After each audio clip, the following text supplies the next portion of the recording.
Hello, all you Dredd fans, especially fans of that Carl Urban version. I'm King Link, and this is our quick look at Judge, or Jydge, as I would call it if I wasn't doing a proper review. Let's talk about that name for a minute. Judge has this habit of adding Y's where they don't belong. It happens often enough, like in sentence executed, which has a Y instead of a U, for no reason. Department of Jydgement is a thing as well. It's a silly affectation, but it's also a bit annoying. Jydge. Alright, proper review. Let's start it. Judge is a top-down shooter. It actually has a very strong auto-aim system, so you can target enemies even if they aren't on the screen. And the game is favored a bit towards the player, so they're able to take down mobs of enemies with their weapon. The Judge uses what's known as a gavel in the game. It has a gavel's head, but upgradable so it can fire shotgun shells, laser shots, ion blasts, or regular bullets. It also has a slot for special weapons so it can fire missiles or C4, as well as more options. The player customizes his gun and character from the main menu and can swap out any abilities that they have purchased. Money comes from in-game, usually from opening loot boxes with heavy quotes around that, or completing objectives. Those loot boxes will disappear after being opened on a specific difficulty, but they have nothing to do with the microtransactions or randomized loot that loot boxes are known for today. It's a good top-down shooter.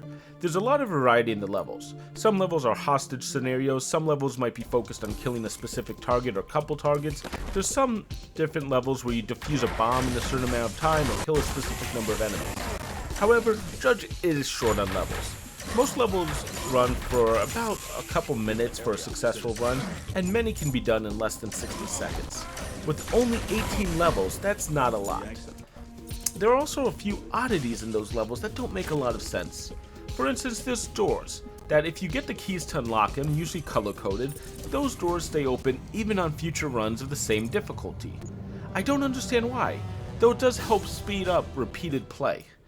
In addition, similarly, there's enemies that are tagged with a skull and crossbones, and they are usually even harder than a boss of a level.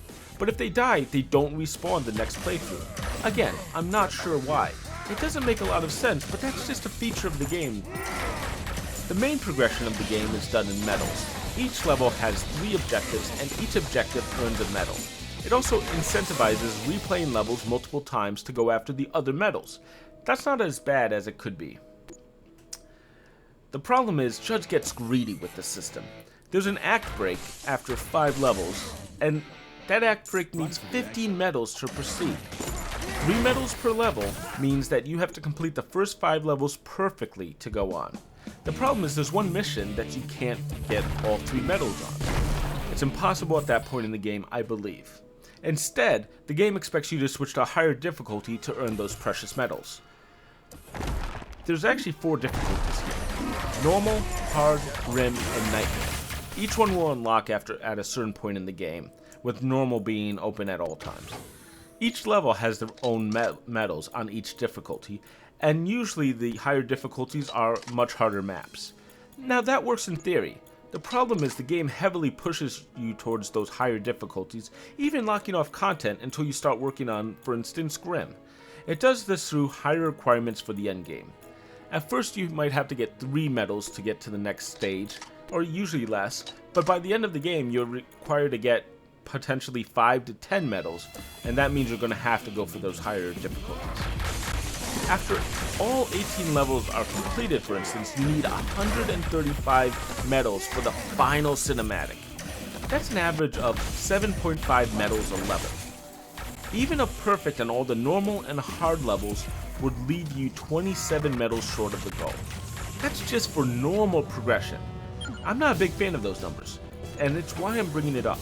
The game is fun enough that I would try harder difficulties because I wanted to see it, but this is a way to artificially inflate the first playthrough's time.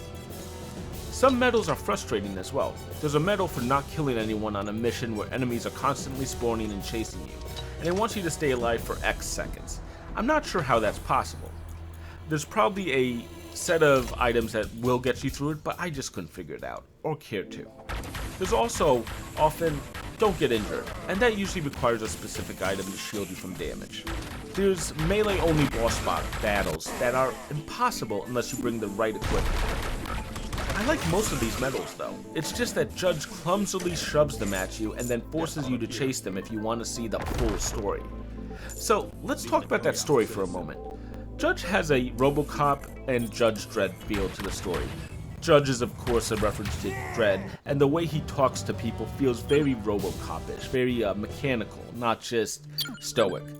But it's not handled well as a story. The story here is weak. There's 5 story videos in Judge, and each one is a spinning channel neon logo and a voiceover. Voiceovers are cool. I mean, my videos are proof of that. But here the voiceovers don't say anything interesting about the game. It just talks about the Judge program in very vague terms. There's really no twist, no surprises, just random dialogue. And then the final video gives you an ending based on how many civilians you kill, I think. The ending I got was a bad ending. At least it sounded like it. I couldn't figure out what was happening, and there was some noises at the end of it that I think was supposed to be something that I could identify. I couldn't. You can replay the game, but at 10 hours to play through, I'm not that interested, especially to get a slightly different scene. So yeah, I put 10 hours in here, and I got a lot of playtime out of Judge, and it was a bit forced, but it's a decent game. It's just decent though. It's not amazing, it's not going to rock your world, but overall I enjoyed what I played, and I just wish it had a slightly better progression system, or maybe a few more levels for length, instead of forcing replay of all levels multiple times. Ultimately, I give Judge a 3.5 out of 5. Jydge. Sorry, I've been holding that one back. So that was Jydge. I'm King Link, and hopefully you enjoyed this quick look. I'm currently on a weekend out of town, so it's a perfect time to change up the formula and try this out. Judge came along and was perfect for it. I didn't feel that a full review was really necessary, and I think this format is better for a shorter game, and that's what Judge is. If you enjoyed this video, please leave a like. If you want to see more, click subscribe, and if you want to know when a new video is released by me, hit the bell next to the subscribe button. That's for notifications just for you.